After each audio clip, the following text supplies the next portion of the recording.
Capitalism is going down, and it's a question of whether it's going to take all of us on the planet down with it. And I think we need to be on record as opposing it. I don't think it's going to hurt our work. If it hurts our work, then we'll figure it out. But I think this is a crucial time in history to be saying we are anti-capitalist. We're not saying what we should be instead. We all have opinions on that. But damn it, let's get on record and let's make this thing happen. It's a question of whether we and the planet are going to survive or capitalism is going to survive. And I know which side I'm on.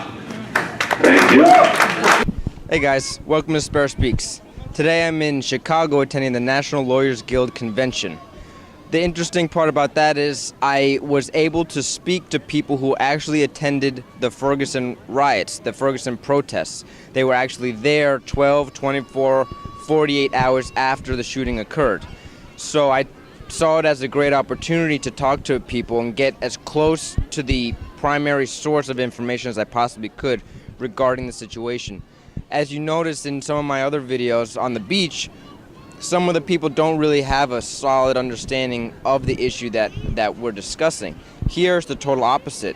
I was amazed by the intelligence, the brilliance, the passion of the people I spoke to at the convention and had to make a video about it. So, thanks for watching, guys. Have a good one. So what do you think about the Ferguson issue that's going on right now in Missouri? Well, I was down in Ferguson. I was invited down there as a legal observer, and I think that it is nothing. It's not something that's new. This is that murder occurs every day somewhere in the United States.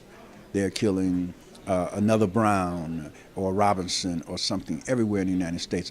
Tell me about Ferguson. How was your experience in Ferguson? Well, it was amazing. You know, this is the first time in many, many years that people very righteously and determinedly stood up in the face of vicious police murder, police repression, police terror, and you know, a number of people very definitively said, look, we refuse to live like this anymore.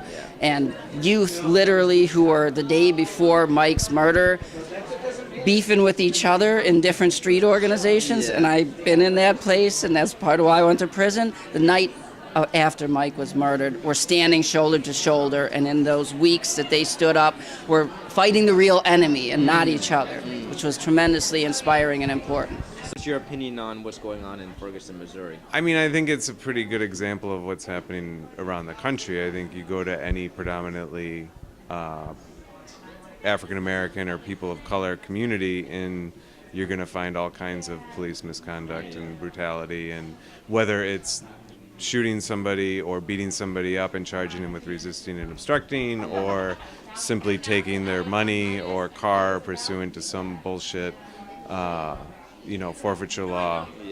It's the same all over, and Ferguson hopefully will be a galvanizing moment against that. So do you have any particular insight into what's going on in Missouri, the Ferguson issue? Well, I think that everything that we're seeing in Missouri is a byproduct of the militarization of the police generally.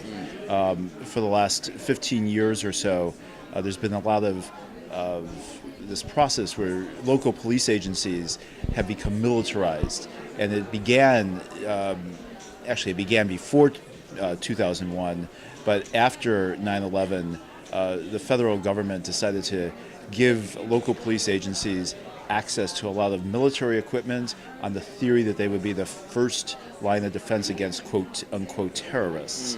Of course, there aren't that many terrorist attacks, and so the police use this equipment and the intelligence gathering information to target dissent. What Ferguson has done is put the paramilitary police force in the front of everybody's eyes. The false charges, the manipulation of media, all of that, which is they haven't learned that they can't do that in this day and age, because we have as much media as the media has, as the system has. What about the people of Ferguson? I know there's some criticism out there about them rioting and like looting the area, so it kind of makes some people not want to support the people of Ferguson. What do you think about that criticism? It's the easiest criticism to make, of course. I mean, again, you're talking about a property issue, right? I Yeah, mean, you're right, yeah. So, somebody is destroying some piece of property, and now we have to hold them accountable or whatever. That's garbage. People are really angry about this, and with no other outlet, not the courts. Certainly, they can't go to the police. I mean, what is left to do but take to the streets? So there's some criticisms of the people in Ferguson about how they reacted, like the rioting or looting the businesses and stuff like that. What do you say to those people, or do you think that's not an issue given the situation, how they've been treated for hundreds of years, like you said? Sure. Well, first of all, there was not rioting. There were instances of looting, I think it's totally a misnomer to say that there were rioting. There was certainly civil disturbance. There was righteous rebellion. Like, because of one of the main criticisms, or not the main, but a criticism I hear of the Ferguson situation is that people aren't really responding appropriately because there's instances of like rioting and looting and stuff like that. So it's giving the police justification to use violence and tear gas and stuff like that. Right. Well, they would use anything as an excuse to use violence and tear gas. Exactly. So, just the mere fact that there's dissent gives the police the belief that they have the right to use those violent means to attack the people in their organizing. Right, and then you get the right-wing media saying, look at all these bad people doing all these bad things. We need the police because look at all these bad people.